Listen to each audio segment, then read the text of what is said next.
Cuando se crea un personaje, la pregunta más común suele ser cómo diferenciarlo, en qué va a destacarse, y esto puede lograrse con muchas cosas. Se hace su posición en la trama, algún factor sorpresa o los complejos. Y de entre tantos que hay, como el de mártir, el de víctima, de superioridad, inferioridad y otros tantos, está uno de los más populares, que es el complejo de Dios.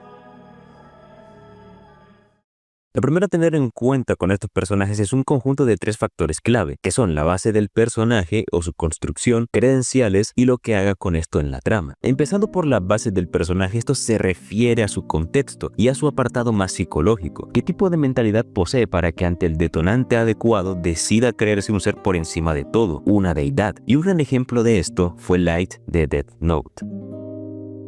Antes de recibir la libreta, Light era conocido como alguien de un gran intelecto, un estudiante modelo, así como alguien muy atractivo y popular, y el orgullo de su familia, por lo que es natural pensar que con todo esto automáticamente aumentará su ego. Pero aquí entra algo más, y es su pensamiento sobre el mundo. Light, por un lado, es alguien que se siente aburrido de la vida, no posee un motivante o un propósito, y por el otro lado es alguien que ve al mundo como algo que está podrido. ¿Y por qué importa tanto esto? Pues porque te ayuda a ver como algo lógico que ya desde el primer capítulo desarrolle este complejo, porque se toman el tiempo de mostrarte cómo es, qué piensa, y por esto entiendes que la Death Note le produzca ese efecto, porque gracias a esta tiene algo que prácticamente nadie en el mundo puede alcanzar, un poder sobre la vida y la muerte, que sirve como una salida para su pensamiento justiciero y también es un potenciador de todo el ego que conforma el personaje, volviéndolo a alguien que es directamente soberbio y arrogante. Y escuchando esto seguramente ya notaste el segundo factor, y esas son las credenciales del personaje. ¿Qué tiene para creerse por encima de todo? Con Light nos queda claro y es un muy buen ejemplo, pero ¿qué tal si vemos uno que sea negativo? Y ese caso sería el de Zamasu. A ver, antes quiero aclarar algo,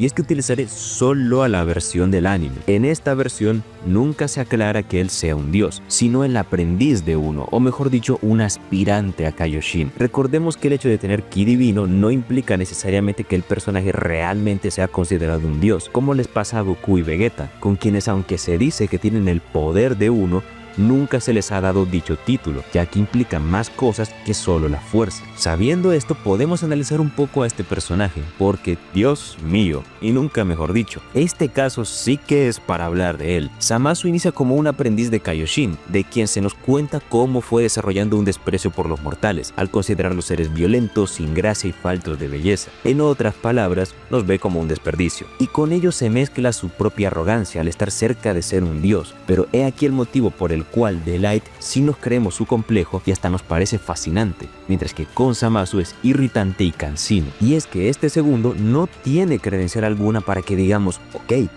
tiene sentido que se crea tanto, o por lo menos no una que a ojos del público posea el peso suficiente. Es decir, mientras Light realmente poseía un poder que casi nadie tenía, en Dragon Ball ya habíamos visto dioses de la destrucción, a los ángeles, al propio Zeno-sama, y vimos como hasta un Super Saiyajin 2 logró superarlo sin esfuerzo. ¿Cuánto avanzada esta franquicia, Que ahora un Super Saiyajin 2 suena a poca cosa. Y no olvidemos que la figura de los Kaioshin perdió mucho nuestro respeto desde Z, al ver cómo más allá de ser una fuente de sabiduría, eran del resto bastante inútiles. Por lo que verlo aparecer siendo el mismo tipo, igual de débil pero con inmortalidad, no es suficiente, menos en una obra como Dragon Ball, donde el poder bruto es muy importante para marcar jerarquías. Sin embargo, al mismo tiempo hubo otro sujeto en este arco que desempeñó el mismo rol de una manera más interesante, y si me apuras diría que fue bastante rescatable, y ese era Black. Y empecemos con lo obvio. Black sí entiende cómo se manejan las anteriormente mencionadas jerarquías en su obra, y es con poder bruto. Nadie tomará en serio a un tipo que dice ser un dios y a la hora de la verdad cualquiera puede vencerlo, y su única gracia es que no se morirá nunca, casi como si fuera más una cucaracha que un dios. Y en esencia son más o menos el mismo personaje, piensan igual, ambos son un Zamasu,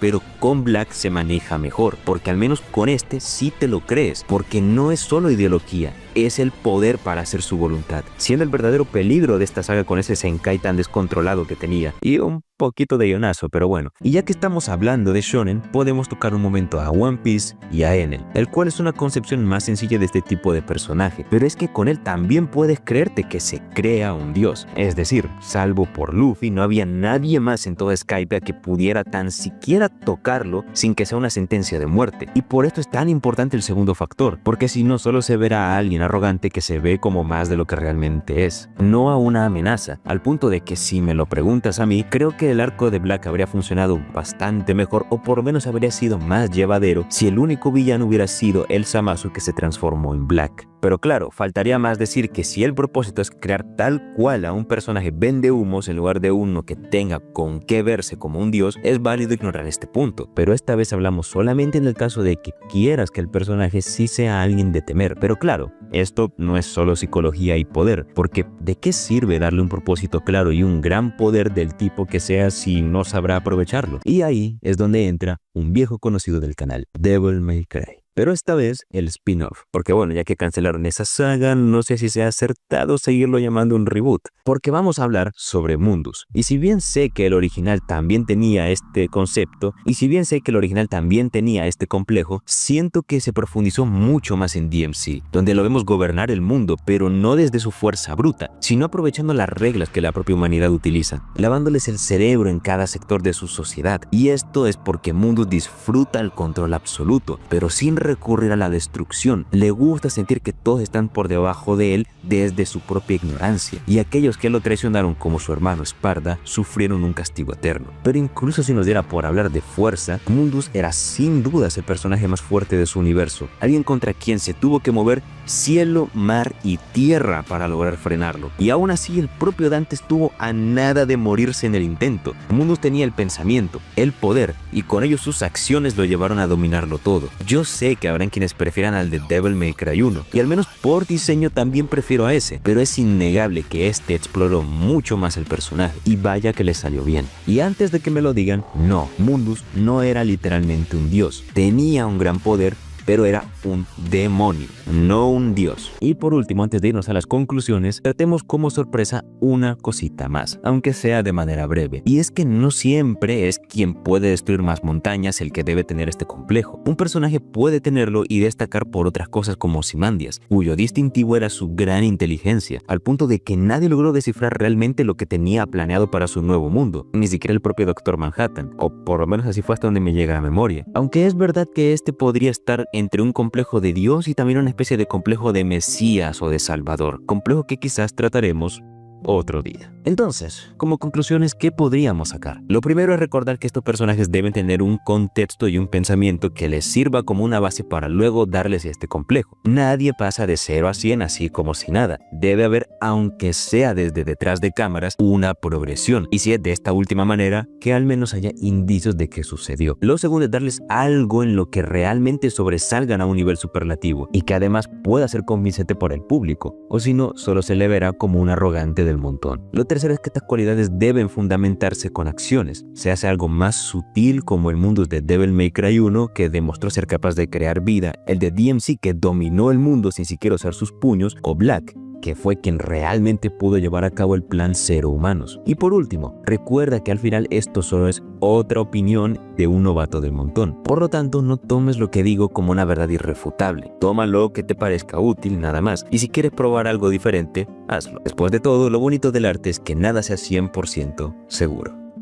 Pero bueno, esto ha sido todo de mi parte por el día de hoy. Si el video les ha gustado, siempre pueden dejar un pulgar arriba. Si quieren ver más videos de este estilo, siempre pueden suscribirse, y si ya lo han hecho, pueden hacer una segunda o tercera cuenta. Dime abajo en los comentarios qué opinas de esto, puntos a favor, en contra, alguna sugerencia para otro tipo de video, sea lo que sea, no dudes en dejarlo ahí abajo. Como siempre, los links tanto a mis redes como al Discord del canal y mi segundo canal estarán abajo en la descripción. Y sin nada más que decir, esto ha sido todo de mi parte y nos iremos viendo hasta la próxima.